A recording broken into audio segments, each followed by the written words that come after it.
CPR. Anong meaning ng CPR? Cardiopulmonary resuscitation. Yes. So, except sa cardio, meron tayong tinatawag na AAD. Okay, anong ibig sabihin ng AAD? Automated external defibrillator. Okay.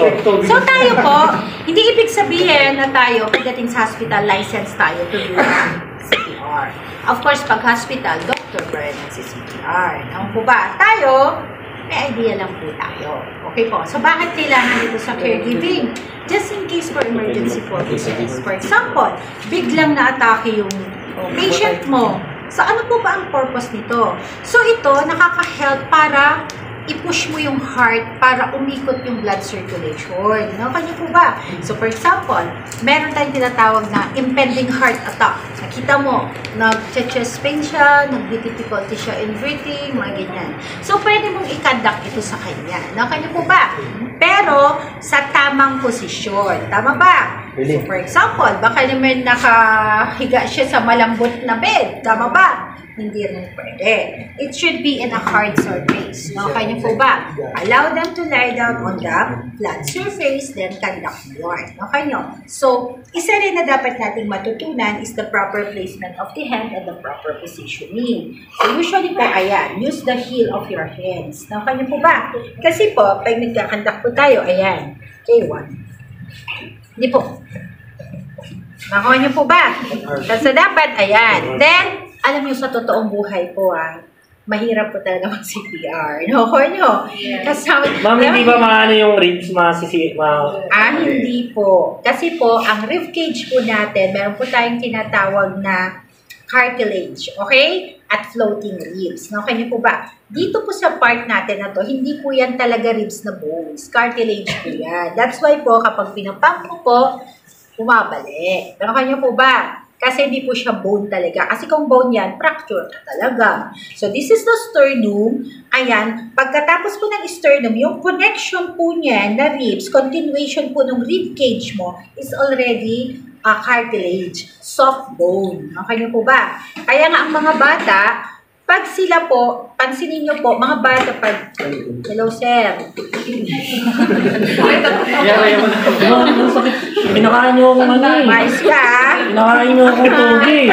Ang mga bata mo, saan nababalo-balugtog, di ba? Magtataka kayo, bakit hindi sila nababalian? Kasi ang mga bata po, more po sa bones nila, cartilage. Tama. Kaya if you notice po, mas marami pong bones ang mga bata compared sa adult. Kasi, imbis na tuloy-tuloy yung bone, tingi-tingi siya. Kanya po ba? Bakit? Kasi there is a cartilage in between. So, hindi mo pwedeng sabihin na all-in-one is isa lang yan. Parang yung coccyx dito sa puwet. Pag yan po bata, 5 po na bone yan. Kanya po ba? Kapag po matanda na, 2 na lang po yan, nag-fuse na lahat. Nagdikit-dikit na eh. Kanya po ba? The sacrum and the coccyx na lang. Kanya po ba? Sample ko lang. Ganun din po dito sa sternum. Okay? So, pagdating dito, this is the xiphoid process. This is also important. Kasi pagdating po dito, take note. Ang line nyo po is 2 fingers below the imaginary nipple line. Kaya kung papansinin nyo po itong AAD, may mga pictures po siya. Okay po.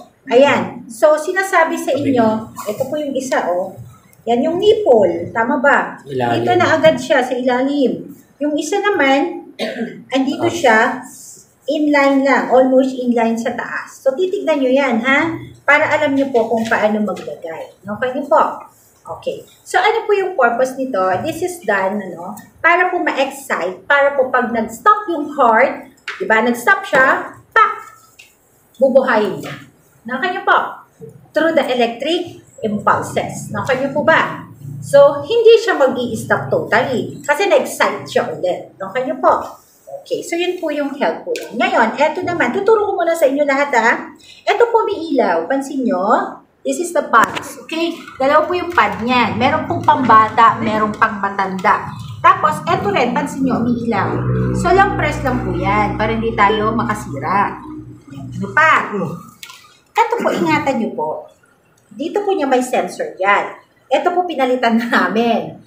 This is all cost 3,800.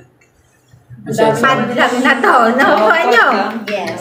Pinakamura na yun. Naku, nasira Nung pa naman nabili yung namin medyo. na yun, wala pang, walang Pang-inom na walang tapa. invoice. Okay nyo? Kasi Kasi pag may invoice, mas mahal. 4,500? 500 is 4,500. So, syempre, naghanap-hanap ng mas mura dahil hati-hati sila. Tama ba? So, ingatan niyo po ito na hinahaltak lang bigla. Okay niyo po, dahan-dahan po yan. Okay niyo? Kasi syempre, pag nataunan tayo, damay-damay kayo lahat. Okay niyo po. I-divide sa inyo yan, papalitan natin to. Ganun naman eh. Hindi na magsisip yan. Pag ikaw na taunan, biglang nag-stop at ayaw na, mag-isa mo na lang. Nakukuha niyo. So, yan po. So, ito po yung AAD natin. Medyo mahal po ito ha, kaya ingatan lang po natin. After po natin, sensitive pa sensor yun. Ito po yung natanggal, Yung bilog. Ayan. Nawala Sticker na lang po. pala eh. Nawala na po yan. 4-5 lang naman Ipiprint ko po. lang yan, oh. Pwede. 4-5 lang naman yan to. Sticker paper lang. Kaya yan.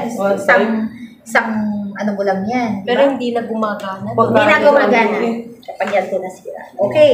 So now po, paano po ba ito i-operate? So pakikinggan lang po natin yung instruction. Pag flash button, ito.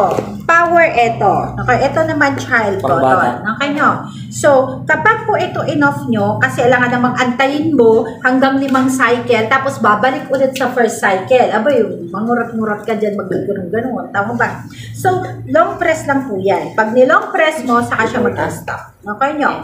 Ano, ikaw mauna? O sige, walang problem. Okay. So, 5 months na daw kasi. 5 months na daw kasi siya dito, ma'am. Kasi ba? ay, parang awa mo na. Hanggang alas 8 ako kayo sino dito. Nakukuha nyo. Okay. Dito So, siya ayan. pwede, ma'am. Maglalasakos pa siya. Ayoko nang umuwi na alas 8. Bahala kayo dyan. Okay, so ayan. Now po, ito naman po yung dami natin. So, position lagi kapag po kayo nagbibigay po ng 2 breaths, head tip, chin lift. Oh, Okay diba? po. Kasi pag naka-chin lift yan, yung kanyang esophagus, diretso po yan, mag-open. Kayo nga, Open. itry nyo nakaganyan. Open Tama ba? Ito na airway. lang. Pag nakaganon kayo, ano na yung nararamdaman nyo? Tama ako, di ba? Diba? Ang dali yung mag-breathing. And this is your airways. Tama po ba?